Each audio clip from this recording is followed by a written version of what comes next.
Welcome back, you filthy exiles. That's probably a bit too loud, but anyway, I'm excited. So, there was an X post that was put up a little bit earlier today, and we had an item rarity patch. Now, basically, we'll just talk this through really briefly. So, essentially, one of the things that they have had a lot of feedback about around, I've seen this throughout comments through my videos and then beyond, and a number of videos around this, is around drops feeling unrewarding, and this is absolutely merited feedback because drops have been pretty bad. So over the last 2 weeks, they've done a major rework of item drops in order to try and address these issues. They're going to be deploying the changes, which they already did later today, and we'll go into the next post after this, which was the big issue that was essentially caused by the patch, which resulted in a 5-hour downtime. But basically, yeah, this is the details of the patch. So talking about this in item rarity, in order to control the items that monsters drop, they primarily have two stats to them: quant, which has always been around for a while, and rarity. So these are two stats that used to be very customizable in PoE 1, and they basically just applied the same approach in PoE 1 to PoE 2. In order to prevent much item spam, PoE 2, they wanted to rely on item rarity more than quant. This makes sense. This means that the effect of item rarity has on your items needs to be powerful and noticeable. This is also one of the problems that exists around rarity stacking on gear, which was brought up in the 0.1 patch, which we already identified was a massive issue. Currently, we believe that this stat is not affecting drops enough. Yeah, questionable. For example, when a wisp has possessed a monster, it gives the monster +2 drop and 300% more monster rarity. The rarity is further increased by each monster that the wisp affects that you are chasing. This should in theory result in a noticeably better item drop, but in practice it doesn't feel meaningful enough. And the problem is like the whole quant versus quality, or the quant versus rarity stat just needs to be amalgamated into one realistically. We are making some very significant changes to the way that item rarity affects the items you get, and these are some of the highlights. So they have modified the rarity value at which normal items no longer drop. This means that unique bosses will never drop normal items except for a few select, or for a select few in early game. Like, okay, that sort of addresses it because the probability becomes higher for better items to drop. We have halved the amount of rare gold drops. This means that if you roll a rare item, you get more rare equipment or rare currency instead of gold. Rare gold piles now are now twice as large, so you still get the same amount of gold as before on average.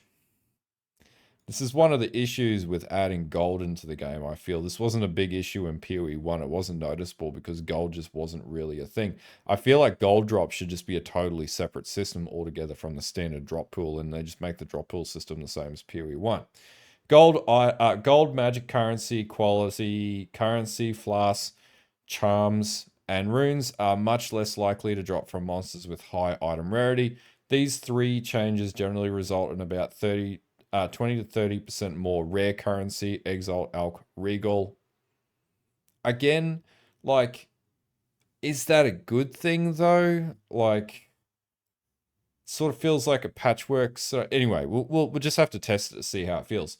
Tier 2 rares now drop 4 times more often. Tier 3 and 5 now drop 30% more often. The mods of tiered rares have also been improved by cutting out more low-level mods, making them better on average than before. It just feels like this is a mediocre change, like a patchwork change to try and address a problem that didn't exist in PoE 1. T2 and higher magic items now drop 5 times more often. The low-level mod culling of tiered magics has been significantly improved, with Tier 2 now culling 50% of the mod range and improving from there. Tier 5 magic items will usually only roll the highest mod available for a given type. This means that tiered magic items should be much better starting from should be a much better starting point for crafting or recombination. Again, I feel like this like anchoring around the existing like metacrafting system and recombination requirement is just unnecessary, but we'll just have to like these comments mean almost nothing at this point, unless we've actually tested it and we can see what the feel of the actual mod pool drops are. So at this stage, like, this is all just like pie in the sky number adjusting until we actually confirm it. So we read further down. These changes significantly improve the effect of item rarity has on the quality of items you receive. Overall, you should see significantly better items when killing more challenging content. We'll have to test that to actually prove that.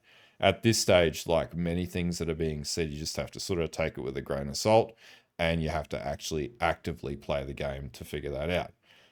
So we go further down, unique boss drop protection. Even if a monster has high monster item rarity, sometimes you can still get bad drops because you happen to get unlucky. And that is an RNG scenario, so that's not unreasonable. Drop protection involves adding an additional item in the case where you didn't get lucky with the items that naturally dropped. We already have some drop protection rules in place to prevent some of the worst cases, but we didn't think that they went far enough. Like examples of this would be like where you get like map fragment sort of things for the pinnacle boss and stuff like that from citadels and whatever. They made the following changes, except for a few unique bosses at the start of Act 1.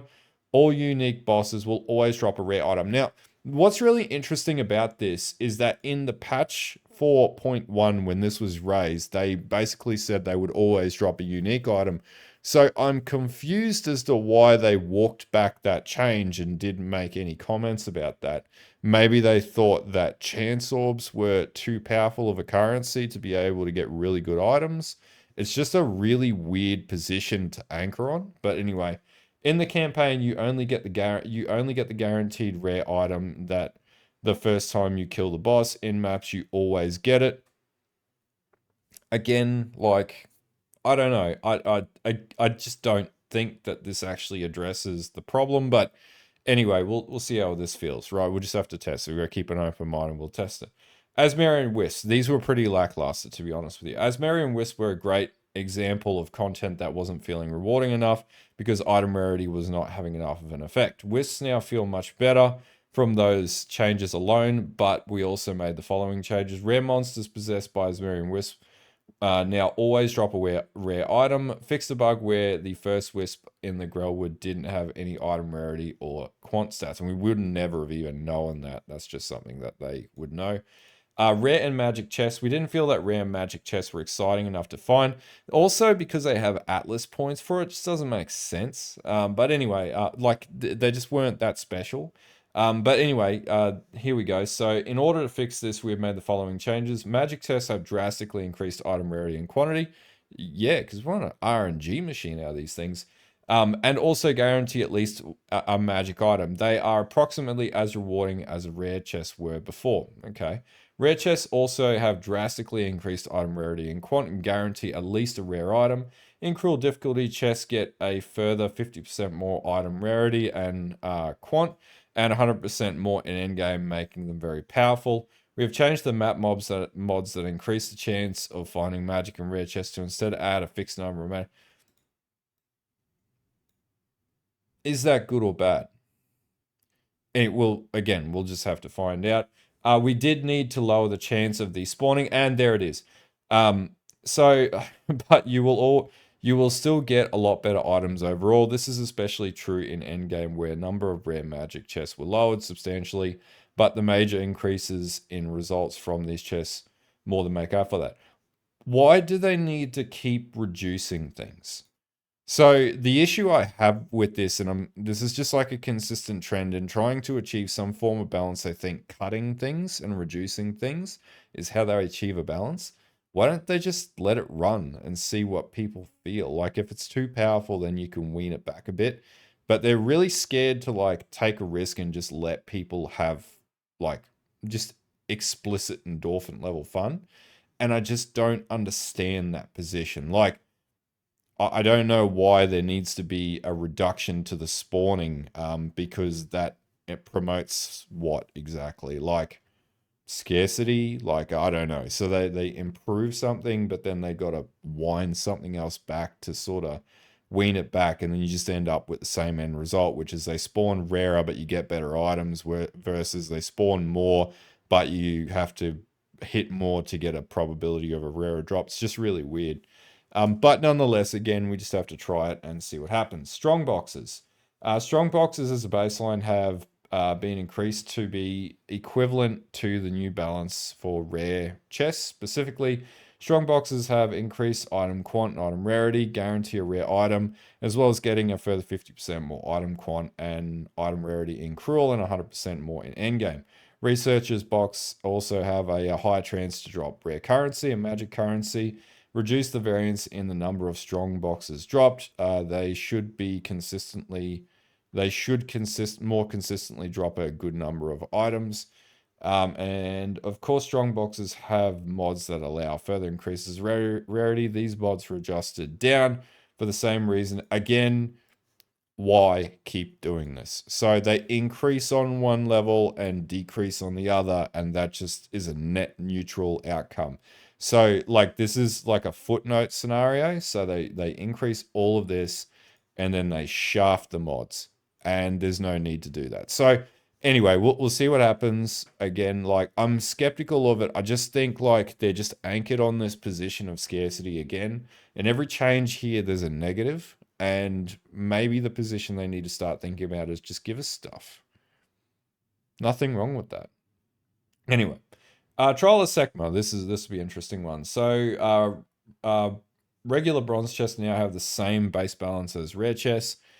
Do in normal difficulty, including guaranteeing a rare item. Silver and gold chests increase item rarity and item quant by values significantly higher than before. Arcanist chests have had the improvements to drop composition as researchers' strong boxes. Arcanist chests, which are currency, and royal chest jewels are much more common. This will drop the price of some of the really rare jewels as well, potentially, which will be bad for people who are farming this content for currency. The chance of getting silver and gold keys as room rewards instead of bronze keys has been significantly increased. I would say that, yeah, this was pretty like meager previously compared to what it could be. So like this isn't a bad change. There doesn't seem to be like any negatives here, so that's good. Trial of Chaos, we were finding that corrupted item rewards were no longer valuable in the end game. Yeah, they were just bad. Like they weren't really functional and usable items. In order to improve rewards, we've made the following changes. As you continue to increase level, the level you play for the Trial of Chaos, corrupted rares are phased out from rewards, and rare currency stacks are phased in. Items that drop from monsters in the trial no longer have a chance to be corrupted. Does this mean that like there was a problem with the way that the items were spawning, or there's another deep-seated problem mechanically with how this actually works? Because like there can be good corrupted items, but I think like they look at this as there's no solution to deal with crafting on corrupted items, and like there was in Path of Exile 1 with like, you know, your corrupted item fusings and stuff like that. So basically, and like you could anoint on corrupted items as well if you had the vial and things like that. So basically, like there's no real crafting solution to make corrupted items valuable and modifiable, which I think is an oversight and something they probably need to add in. But it just sort of feels like a step backwards. And I always come back to the benchmark in PoE 1 because, like, when we think about crafting, we think about the level of crafting that's allowable in PoE 1. This sort of feels like a walk back in a way. But anyway, we'll just have to see. I do think this is an improvement, and having access to more currency makes the Trial of Chaos much more, like, you know, exciting, and yeah, especially to roll a toon that farms this. And I was a I was an ultimatum player in PoE 1, so it was pretty profitable. But yeah, no, this will be interesting to see how this plays out. So for Expedition, it also received some improvements. Expedition Magic and Rare Chests now have the same base balance as other endgame Magic and Rare Chests. Normal Expedition chests have been improved. They've also fixed a bug where increased chest item rarity from Expedition Remnants was not multiplying correctly, so this was also sort of neutering the effect. Buffed the rewards from most Expedition Remnant mods, which is good. Doubled the number of Expedition artifacts that drop. Increase the amount of exotic coin. This is actually something that was problematic, and this actually hinders crafting because basically they want you to use the recombination, and to be able to use a recombination, you require this. And if the drops aren't very good, you're not going to be able to craft very well. So you just end up with the same problem that happened with omens originally. Now, Delirium, the rewards you were getting from Delirium for going deeper into the fog were not high enough. They made the change, so they've increased the amount of item rarity per depth of Delirium encounters. Feel like this is a weird problem because this just wasn't an issue in the first game, and I just don't know. I don't know like how this type of mistake or oversight happens, but anyway, it's good that they fixed it either way. Accessibility to pinnacle content. Basically, they've just made it easier to get delirium, splinters, breach, splinters, and the chance of finding an audience with the king and rituals increased by double or 50% at least, so 0.5 chance more, which is pretty good. They've also made changes to the corrupted nexus, so they're basically giving you more atlas skill tree points as well. 5 skill tree points allowing you to complete tasks much faster, and increase the visibility of corrupted nexuses so that you can see them from further away, which is good. Like, this was one of the things I had on my sort of list, is it was quite slow to progress this. It was actually really unnecessarily slow. But yeah, these are like, none of these changes are bad per se. I just think like they're a bit short-sighted in that they keep trying to like keep players at a certain level instead of just letting players off the leash and have fun. I don't know why everything needs to be met with a negative. It's just like there's the notion of balance, but like it's quite negative already. It doesn't need to be more negative, and the reason why players are upset with the whole state of the game right now is because yeah, the drop rates are pretty meager. But we'll give it a test and we'll see how it plays. So anyway, let's talk about what happened after this patch was released. Okay, so this was probably one of the few instances I note where the patch got released and just bricked elements of the game. So the downtime, they had about 5 hours of downtime. I was glad I was at work for this because this would be frustrating for anyone who wants to play the game, especially if you're coming home from work, you just want to chill out and have some fun. This is not ideal. Now, the incident. After deploying the 0.2.0G, they had reports of people's skill gems being deleted on login, which is really bad. We immediately shut down the realm to prevent further damage. Unfortunately, due to the change in configuration between the database for Path of Exile 1 and 2, we discovered that the rollback procedure was going to take longer than 24 hours to complete. In order to reduce the time, they had to take their most recent database snapshot and roll it forwards to correct the time. This process still takes a lot of time, but was still going to be significantly shorter. Unfortunately, the process failed on our ladder database for reasons that we do not fully understand. We made multiple attempts to restore the database, which ended up taking a significant amount of time, but eventually decided to use the old snapshot as is. This means that the ladder will be about 3.5 hours out of date. Like, I don't think anyone overly cares. There'll probably be a few players that care about that right now, but I don't think anyone really cares about that. More interested about the fact that, skill gems are big investment items in PoE 2. So if you chuck a 6 link in that's really expensive. It's what, like 191 exalt or something like that, or 219 exalt, whatever the current market rate is. That isn't cheap. This is a big, big problem and would be the difference between a player just like exiting the game and not coming back and deciding to want to regrind another like 220 exalts. But because characters will regain their position on the ladder as soon as they gain experience, we decided that this is better than continuing to have downtime.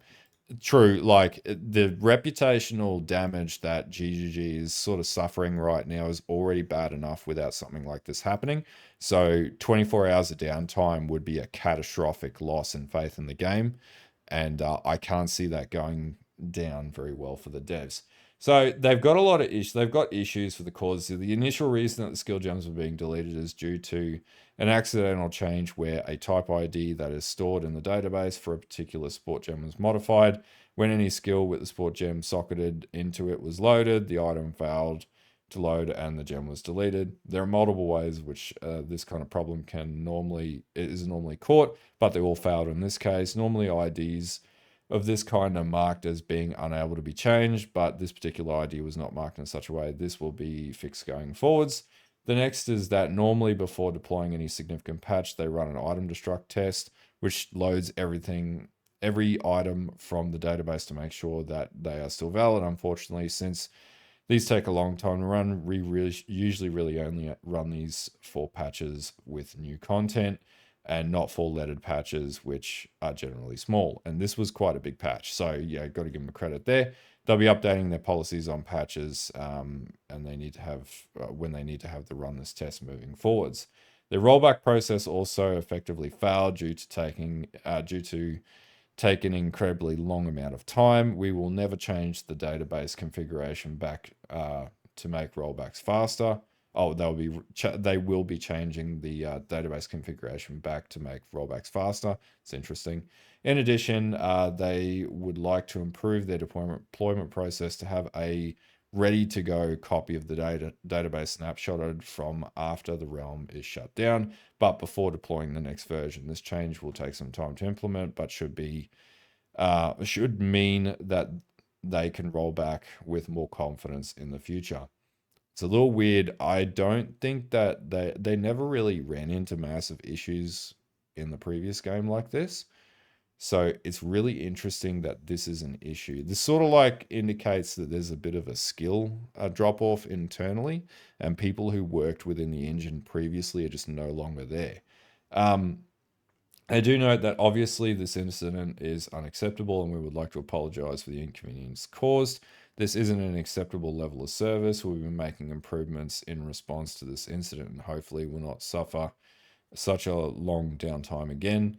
We'll be deploying 0.20G tomorrow with a fix to the initial problem. So the patch isn't actually live, so it's still down.